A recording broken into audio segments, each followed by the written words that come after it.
to that fellow, the accused.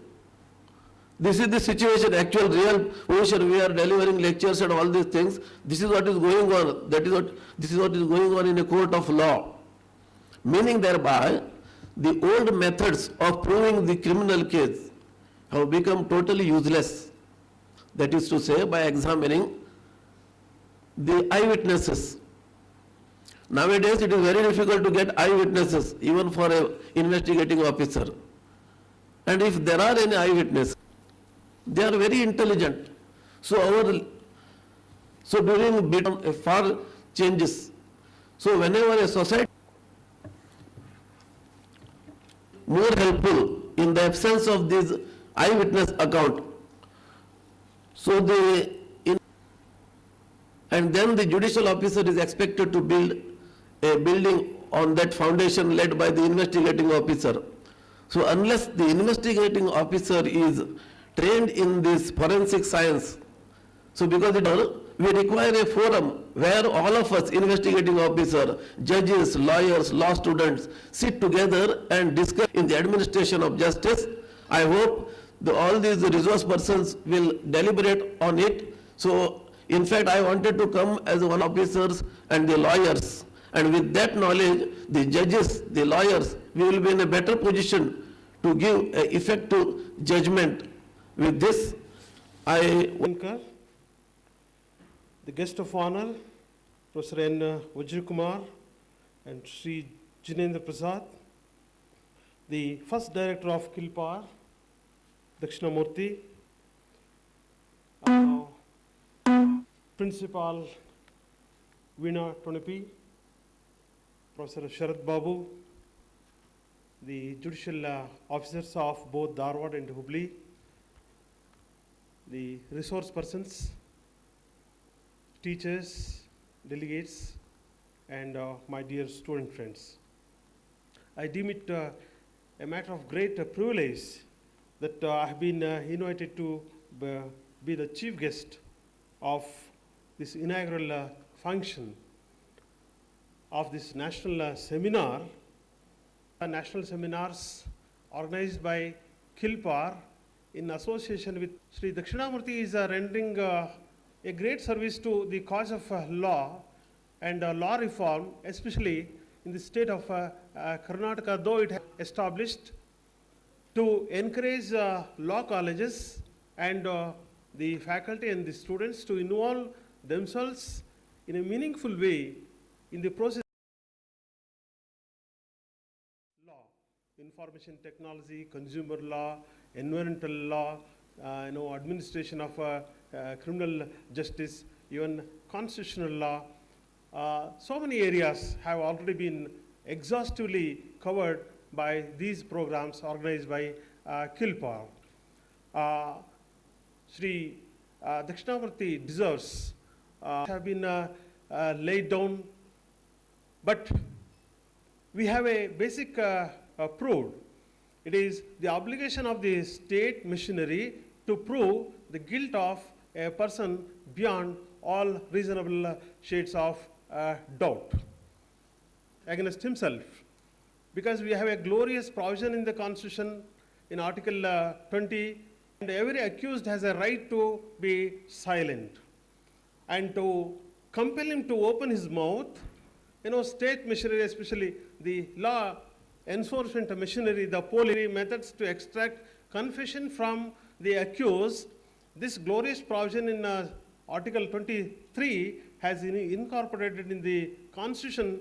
But despite this fact, investigation and interrogation by the police of the accused persons, increasingly the forensic science system, the human rights of the accused are not violated by exposing him to torture or other test, the brain mapping, the narco-analysis test.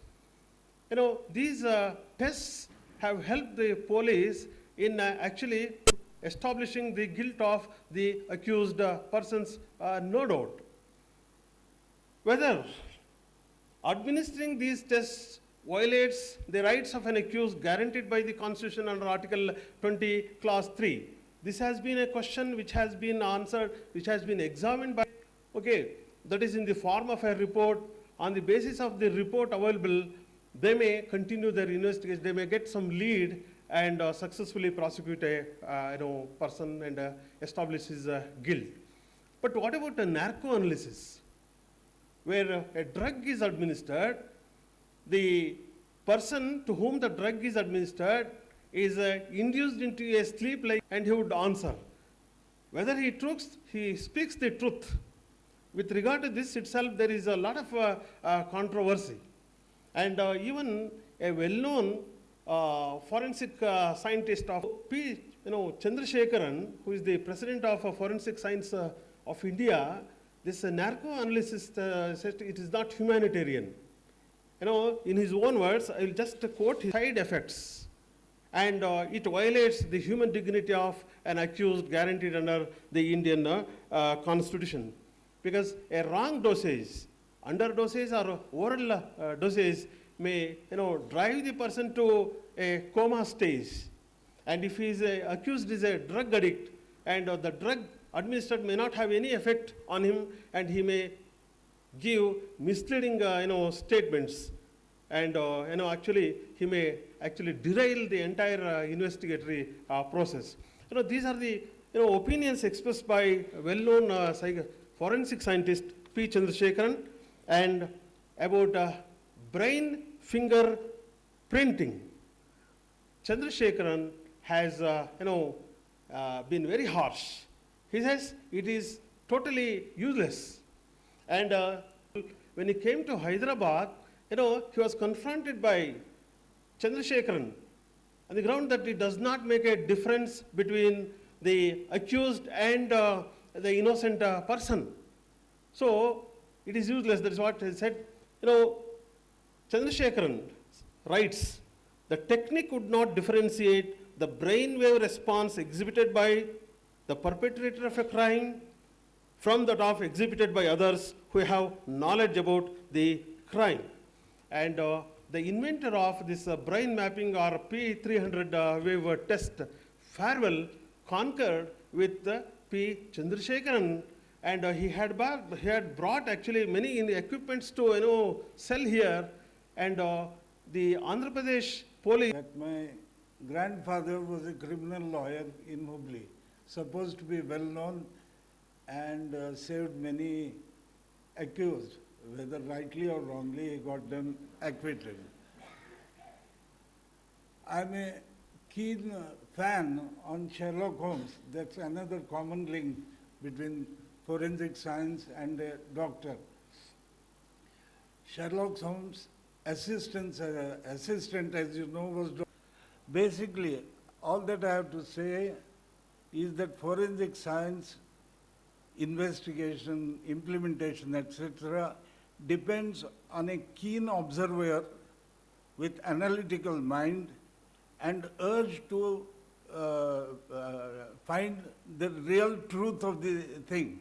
If these three are missing, no instruments, no brain mapping, no polygraph can help you. Unless you are motivated to come to the very gist of truth of a situation, no instruments can help.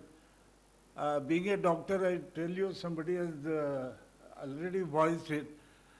This polygraph, ECG is a definite recording of activity, whereas polygraph, narcoanalysis, and brain mapping are very vague, careful. It is humanization of prisons. I would recommend all of you to go through Prison Diaries by a very eminent British novelist, Geoffrey Archer. You must have known, he is probably one of the top novelists in English language. He was, this can happen only in England. He was a member of the parliament, he was a minister who was accused of some indiscretion with a woman, for which he was sentenced to be in prison because he violated that 100 miles, you should not go beyond 100-mile radius from London. He went somewhere where it was photographed that it was like our speed limit walas which catch you on Hubli-Dharwad road. If you are 42 kilometers, you are arrested as this one. Something like that happened, and he spent nearly 2 years in English prisons. Minister. He, being a gifted writer, he has written beautiful novels called Prison Diaries, where this humanization is brought up. The problem is quite complex with jails and all that. And any society which takes great pride in very sophisticated, high security jails, etc., is an index that society is not healthy. Why? There's a big problem about these SIM cards in English prisons, how they are traded, how they are brought very nicely. Good reading. Prison Diaries by Jeffrey Archer. Once again, I want to impress upon you these new techniques which have come are immensely helpful. But one word of caution, especially Indian series have nothing to do with actual truth, what goes on in this one. You can imagine what happened in Goa, you know, where bodies are changed, where names are changed, where with multiple these sciences, they can help you if you are really investigating. They are very useful. About narco-analysis, I just want to give you my medical background to it. These days, every patient who undergoes a general anesthetic and come out with what he thinks is truth, you can do that even on operation table. Slowly go on giving thiopentone and talk to him, especially in case of the unfortunate experience of witnessing one of these in a very minor. It's a very different world. It's a very cruel world once you enter their establishment. But that's the easiest way and sometimes acceptable way of settling disputes outside the court. You beat up the fellow, he comes out, and there the matter ends. Everybody is satisfied, police get their satisfaction, accused gets satisfied because they... And it comes back to, if you want to catch a thief, ask a thief to find out how to catch him. So many of the experts in cyber techniques or computer are being inducted in the enforcement force as experts to see that others don't use it as a crime. I think that's a growing branch of investigation. Cyber crimes, I think police force is being upgraded. They're being exposed to computer science, what various things can be done. So this is changing crime. Thank you, sir. Last but not the least, I call upon Professor Bharti Ganwari, who is one of the alumni of our law college, to give vote of thanks. My heartfelt thanks are also due to Providence. I express my gratitude to the principal and the staff of STM Medical College and also the principal and the staff of STM Dental College, Dharwad, for their wholehearted cooperation. My thanks are also due and the students. So let us now begin with the hope that we all shall have a wonderful discussion on the significance of forensic science and come out with a fruitful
introduce another resource person of this session, Shri Mohindra Singh. Past MSc in chemistry, he has been associated with the field of forensic documents for the last more than 30 years. He has worked as a forensic document examiner in prestigious and heritage laboratories of Government Examiner of Question Documents, Hyderabad, and Shimla under the administrative control of the Directorate of Forensic Sciences. Recently, he has taken over as Government Examiner in Government Examiner of Question Documents, Hyderabad. He has presented various papers on forensic science in all India conferences, seminars, and workshops. His papers on forensic documents have also been published in national and international journals. I welcome you, sir. I now call upon Ms. Deepthi to present a bouquet and a memento to the chairman, Dr. K. Sharma.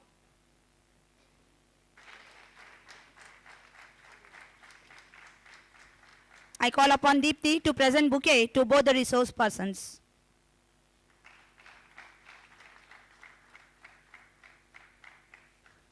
Thank you, Deepthi.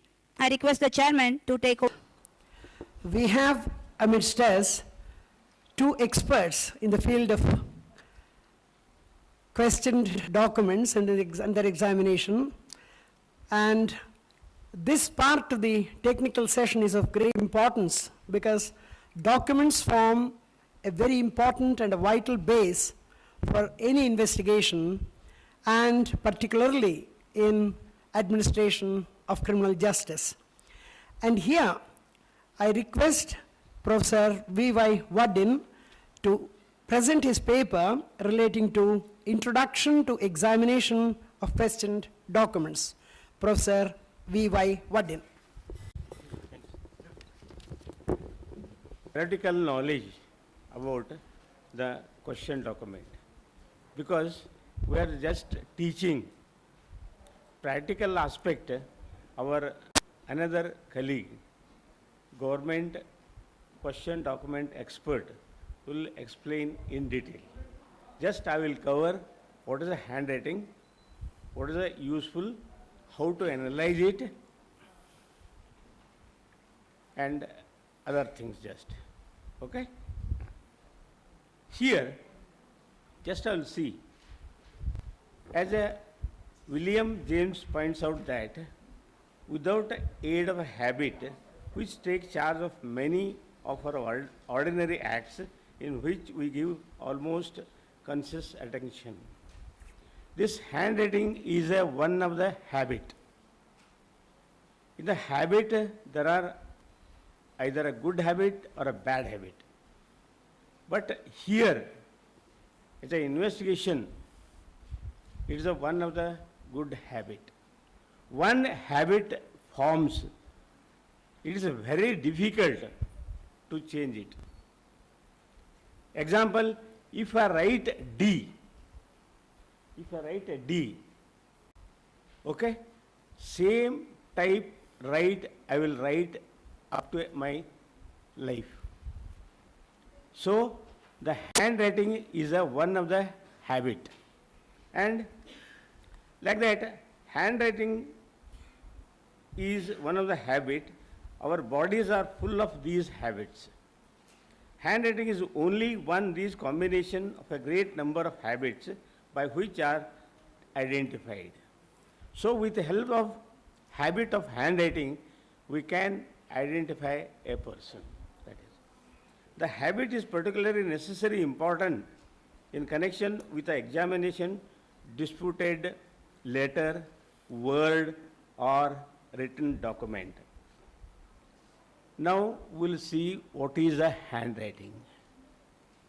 What is a handwriting? Handwriting is nothing but a mark which will be followed two or more than two persons. If a blackboard is there, I would have showed you. Huh? Just I will put you will put a question mark. Put a question mark. Then I will understand and you will understand that is a question mark. Okay? Just you will put a full point. full point, then you will understand. And sometimes what will happen, another mark just they will put it. Another, just they will put it.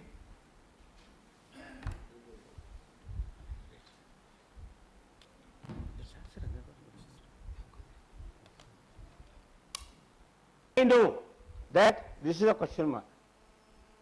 You know this is a question mark. Like that, this is a full point.